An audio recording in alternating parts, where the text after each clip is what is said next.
Hello there, idiots. This is one half of the Two Idiots Talk podcast, Nate. Just wanted to pop in before this bonus material goes off and, just ask you to share this podcast. Share it around. Give it a like. Write it a review on the iTunes review or any podcast fetcher review that you could. It'll help us out. It'll motivate us to make more content for y'all if we have more listeners to engage with. That's really all I had to say. I hope you enjoy me ranting about what a knucklehead Jeremy Corbell is. I kind of want to just vent a little bit right now, and this can be another one of those bonus parts.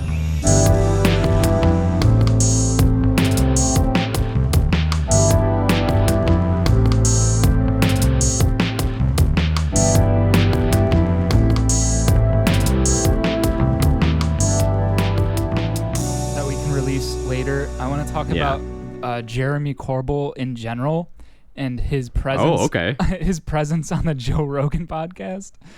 Okay. Interesting. Because I feel like Jeremy Corbell is what I would expect. Like, he talks to Joe Rogan how I would expect someone who's so entrenched in like physics and Area 51, how I would expect Bob Lazar to talk to anyone. Like, he glosses over things that, are obvious to him because he has spent so much time researching this stuff. And it pisses Joe Rogan off, and it pisses me off because you're like, you sound so mysterious right now, and it sounds purposeful.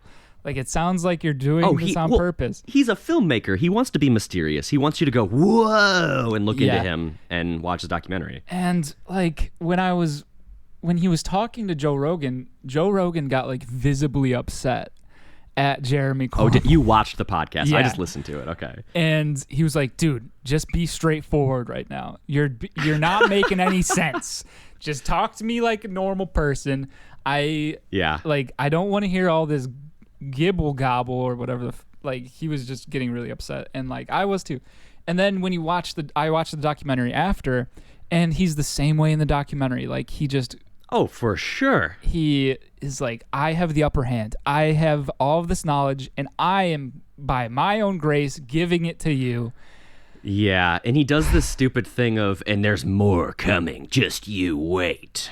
That's so annoying. Right, he does the spirit science thing of, like, just you wait, science is going to prove this. Well, he claims he has sources and information that he's going to release in documentaries and articles and whatnot later, but it's been 3 years and nothing has happened. Right. So I don't know. And what was the other thing? That like hand scanner thing that measures the length of your bones? Measures the length of your bones, which is a real thing. But I mean, if Bob Lazar did work for any form of a government agency, they probably did have that. That doesn't justify. Just because people didn't believe him and that vindicated him and that's a real thing, that doesn't justify everything else he's said. Right. That's one thing. And, like, Jeremy Corbell puts it into the...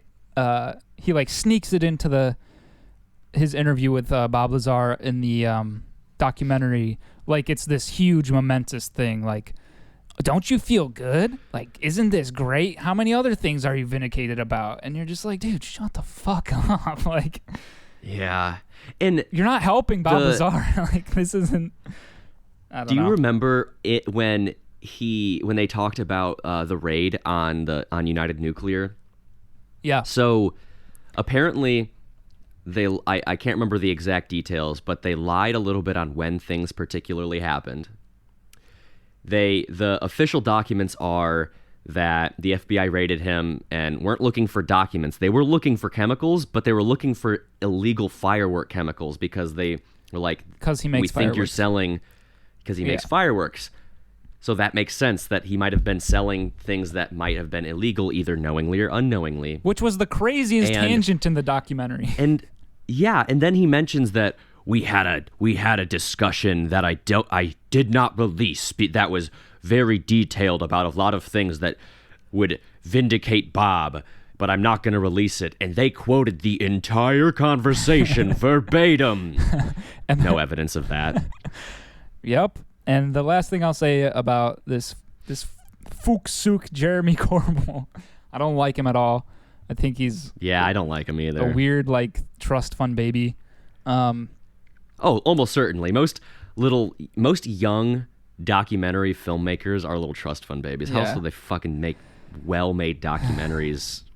And you see his apartment in the documentary. He's living pretty good. Yeah, it's pretty cushy. And the last thing I'll say is that he keeps mentioning these interviews with like 2 or 3 people, and he's like, I talked with these people, but I haven't gotten them on camera yet, or like I haven't gotten their consent to record yet.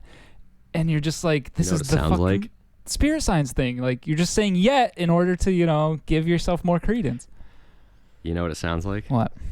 Alex Jones. Oh, fuck. It does sound like Alex Jones. It sounds like Alex Jones being like, I've got sources. I'm not going to name him. I'm not going to name him, but he's credible. He's credible. We can also do an episode in the future on Alex Jones and QAnon. I really want to do that one day. We can. I don't know how easy that'll be, but yeah, we're going to get put on a watch list.